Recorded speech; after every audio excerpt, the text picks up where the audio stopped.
আসসালামু আলাইকুম রহমতুল্লাহ বরকাতু। সকলকে আমার পক্ষ থেকে অপরন্তর শুভেচ্ছা।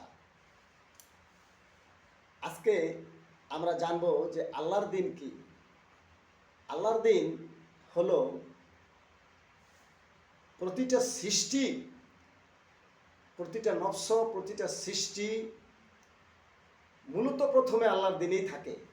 পরবর্তীতে সে কি করে, নিজের ইচ্ছা শক্তি প্রাপ্ত হওয়ার পরে সে আল্লাহর দিন থেকে বেরিয়ে গিয়ে সে নিজের মনে একটা দুনিয়াধারী কামনা বাসনা লোভ লালসা আশা আকাঙ্ক্ষার চাওয়া পাওয়ার একটা বলয় সে সৃষ্টি করে, আর সেটাই আল্লাহর দিন নয়।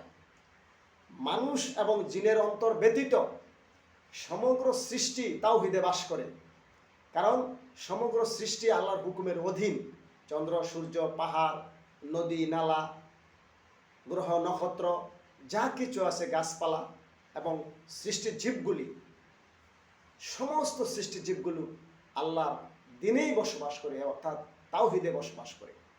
কিন্তু মানুষ এবং জিন, সেও যখন জন্মগ্রহণ করে ছোটবেলায়, তখন সে তাওহীদেই থাকে, কারণ তখন তার ইচ্ছা শক্তি থাকে না, তখন সে তাওহীদে বসবাস করে।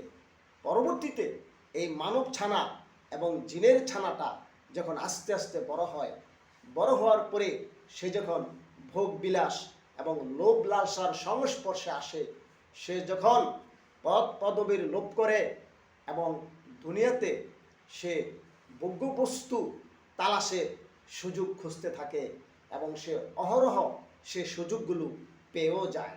কারণ পৃথিবীতে ভোগ্য বস্তুর কোনো অভাব নাই। আর এই ভোগ্য বস্তুর সংস্পর্শে এসে প্রতিটি মানব শিশু কি করে, তাহার আল্লাহর দিন থেকে বের হয়ে গিয়ে সে তাহার নিজের জীবনে মন মস্তিষ্কের ভিতরে একটা দিন তৈরি করে, অর্থাৎ একটা বিধান তৈরি করে। যে বিধানটা কি? যে বিধানটা হলো শুধু ভোগ করা, লোভ করা, পদ পদবীর আশা করা, অপরকে ঠকায়া বা অপরকে মেরে বা অপরের সম্পদ আত্মসাৎ করে কিভাবে সুখী হওয়া যায়, কিভাবে গাড়ি বাড়ির মালিক হওয়া যায়, কিভাবে অপরের সংসারে অশান্তি সৃষ্টি করে নিজে শান্তিতে থাকা যায়, এই বিষয়গুলি একটা শিশুর মনে থাকে না। সে যখন বড় হয়, বড় হওয়ার পরে সে যখন এই পৃথিবীর বিভিন্ন কার্যকলাপে অংশগ্রহণ করে সংস্পর্শে আসে, তখন তার মনে এগুলো উদয় হয়, আর তখনই সে সাথে সাথে আল্লাহর দিন থেকে খারিজ হয়ে যায়, অর্থাৎ আল্লাহর দিন থেকে বের হয়ে যায়। সে আর আল্লাহর দিনে থাকতে পারে না। আল্লাহর দিন হলো কার জন্য? সরল মানুষের জন্য। স্বাধীন ইচ্ছা শক্তি সম্পন্ন নফসটিকে, স্বাধীন ইচ্ছা শক্তি সম্পন্ন নফসটিকে নবীর মারফত, রাসূলের মারফত, গুরুর মারফত তাকে আল্লাহর অধীনে রেখে দেওয়ার নামই আল্লাহর দিন। নফসকে আল্লাহর ইচ্ছার অধীনে, আল্লাহর নিয়ন্ত্রিত, আল্লাহ পাকের বিধানের মধ্যে সুচারুভাবে পরিচালিত করার নামই আল্লাহর দিন। এই দিনটা প্রথমে প্রতিষ্ঠিত করতে হবে আপন নফসকে, অর্থাৎ আপন নফসকে সরল দেশে নিয়ে যেতে হবে, অর্থাৎ কামনা বাসনা লোভ লালসা আশা আকাঙ্ক্ষা থেকে মুক্ত হয়ে পদ পদবীর লোভ না করে নিজের মনটাকে আগে আল্লাহর দিনে প্রবেশ করাইতে হইবে। যেমন প্রবেশ করে আছে গাছপালা, নদী, নালা, সাগর, মহাসাগর, সমস্ত বস্তুগুলো আল্লাহর দিনেই প্রবিষ্ট হয়ে আছে। যেমন প্রতিদিন সূর্য উঠতেছে, সূর্য ডুবতেছে, চন্দ্র উঠতেছে ডুবতেছে, সাগর নদী প্রবাহিত হতেছে, এরা আল্লাহর হুকুমের বাহিরে যায় না। আল্লাহর হুকুমের বাহিরে একটা কথাও বলে না, একটা কাজও করে না। সমস্ত বোবা প্রাণীরা চুপ করে বসে আছে। আপনি বোবা প্রাণীদের জবে করে খাচ্ছেন, তাদেরকে পরিশ্রমের কাজ করাচ্ছেন, কেউ কিছু বলছে না। মানে তারা তাওহীদে বাস করে, তারা আল্লাহর দিনে বাস করে।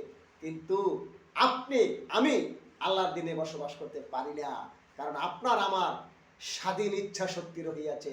সেই স্বাধীন ইচ্ছা শক্তিটাই বিপজ্জনক।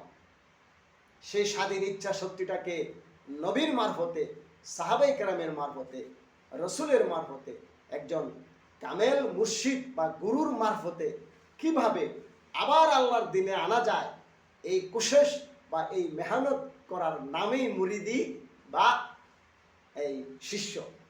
ওরকম শিষ্য হয়ে, ওরকমভাবে মুরিদ হয়ে আপনি যদি আপনার মনটাকে সরল দেশে নিয়ে যেতে পারেন, আবার আল্লাহর দিনে প্রবিষ্ট করাইতে পারেন, তাহলে আপনি সাকসেস। তা না হলে আপনার হৃদয়ে যে বিষয়টা উদয় হবে, প্রথমে হৃদয়ের মধ্যে উদয় হবে, পরবর্তী মস্তিষ্কে যাইয়া এটা পরিকল্পনা করবে, পরে জমিনে বাহির হইয়া এটা ফ্যাসাদ সৃষ্টি করবে। আর সেই ফ্যাসাদটি হবে কিরকম? শুধুই আপনার জন্য স্বার্থ। আপনি যেই যেই ঘরে বসবাস করেন, যে পরিবারে, সেই পরিবারের স্বার্থ। আপনি যেই দল করেন, সেই দলের স্বার্থ। আপনি যে সাম্প্রদায়িক মতবাদ পোষণ করেন, সেই সাম্প্রদায়িক মতবাদের স্বার্থ। এর বাইরে বাবা আপনি যেতে পারবেন না, কারণ আপনি আল্লাহর দিনের মধ্যে নেই। আল্লাহর দিনের মধ্যে কোনো স্বার্থ নেই। আল্লাহর দিন সার্বজনীন। আল্লাহর দিনে আপনাকে প্রবেশ করিতে হইলে আপনি হইবেন সার্বজনীন, আপনি হইবেন সর্বকালীন, আপনি হইবেন সৃষ্টির প্রেমিক, পৃথিবীর প্রেমিক, সমগ্র মানব জাতির প্রেমিক, সমগ্র সৃষ্টি প্রাণীকুলের প্রেমিক। তখনই আপনি আল্লাহর দিনে প্রবেশ করবেন। এর বাইরে গিয়ে আপনি আল্লাহর দিন পাবেন না। এই দিন, এই যে বিধান, সেই বিধানে যারা বসবাস করে তাহারাই পরকালে জান্নাত লাভ করবে, অর্থাৎ স্বর্গ উত্থান বা স্বর্গীয় জীবন।